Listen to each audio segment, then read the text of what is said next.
কয়েকদিন ধরে বাংলাদেশ ভারত সীমান্তে চলছে টানটান উত্তেজনা।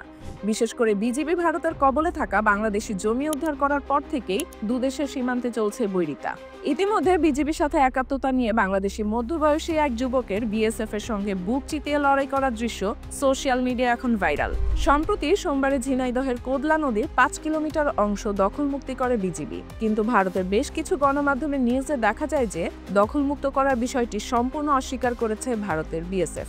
অপরদিকে চাঁপাইনবাবগঞ্জ নওগাঁ জেলা সীমান্তে ভারতের দিকের অংশে ভারতীয়দের বেড়া নির্মাণে বাধা প্রদান করলে বিএসএফ বিজিবির মধ্যে উত্তেজনা সৃষ্টি হয়। বাংলাদেশের ভারত বিদ্বেষ, আর এবার মালদায় সীমান্তে বেড়া দিতে বাধা দেওয়া হলো বিজিবির তরফ থেকে। এ সময় দুদেশের স্থানীয়রাই সীমান্ত বাহিনীর সাথে জড়ো হতে থাকে। ভারতীয়রা জয় শ্রীরাম বলে স্লোগান দিতে থাকে এবং বাংলাদেশি মুসলমানরা আল্লাহু আকবর বলে স্লোগান দিতে থাকে। এ সময় ভারতীয় নাগরিকদের লাঠি রামদা কাস্তে হাতেও দেখা যায়। এ ঘটনা বিবিসি খুব সামনে থেকে পর্যবেক্ষণ করেছে। এ বিষয়ে তারা প্রতিবেদনও প্রকাশ করেছে, যেখানে তারা বলছে দুদেশের মাঝে তীব্র উত্তেজনা সূত্রপাত হয় গত সোমবারে। চাঁপাইনবাবগঞ্জের চৌকা সীমান্তের অপর পারে ভারতের মালদহ জেলার বৈষ্ণবনগর থানার সুকদেবপুর এলাকায় বেড়া নির্মাণের তৎপরতা দেখা যায়। এ বিষয়ে ৫৯ বিজিবি ব্যাটালিয়নের অধিনায়ক লেফটেন্যান্ট কর্নেল গোলাম কিবরিয়া জানান, সীমান্তের ১২০০ গজের মতো অংশে কোনো কাঁটাতারের বেড়া ছিল না এবং সেই বেড়া তৈরির পূর্ব প্রস্তুতি হিসেবে ভারতের অভ্যন্তরে ১০০ গজ ভেতরে মাটি খোঁড়া হচ্ছিল।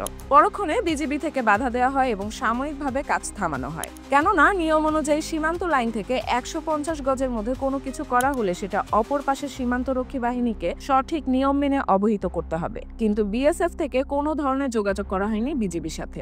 অপরদিকে ওই দিন দুই দেশের বাহিনীর পতাকা বৈঠক হলেও মঙ্গলবারে আবারও নির্মাণ কাজ শুরু হয়। মঙ্গলবারেও দুই পক্ষের বৈঠক হয় এবং তারপরও বুধবারে আবারও একই পরিস্থিতির পুনরাবৃত্তি হয়। এরপরে দুদেশের নাগরিকদের মাঝে স্লোগান দিতে দেখা যায়। বিশেষ করে ভারতীয় নাগরিকরা ধারালো অস্ত্র নিয়ে জয় শ্রীরাম স্লোগান দিয়ে বাংলাদেশিদের ইঙ্গিত করে বলতে থাকে, ২ ঘন্টার মধ্যে বাংলাদেশ দখল করে নিব, পারলে সামনাসামনি হও। ঠিক সেই সময়ে বাংলাদেশি জনগণও বিজিবির সাথে মিলিত হয়ে আল্লাহু আকবর বলে স্লোগান দিতে থাকে এবং তাদের মুখোমুখি হওয়ার চেষ্টা করে। আর এই সময়েই গামছা মাথায় দেওয়া প্রতিবাদী হয়ে ওঠা একজনকে দেখা যায় বিজিবির সাথে। ছবিটি এখন সোশ্যাল মিডিয়াতে ভাইরাল হয়ে গেছে। দৃশ্যটি দেখে মনে হয় যে বাঙালিরা হারে না, বুক চিতিয়ে জীবনের শেষ বিন্দু পর্যন্ত লড়াই করতে জানেন। সোশ্যাল মিডিয়াতে ছবিটি আপলোড করে অনেকেই ক্যাপশনে লিখছেন, হারবো না, হারবো না, হারবো না, তোমার মাটির একটি কণাও ছাড়বো না। আসলেই বাঙালিরা হারে না, কখনোই হারে না।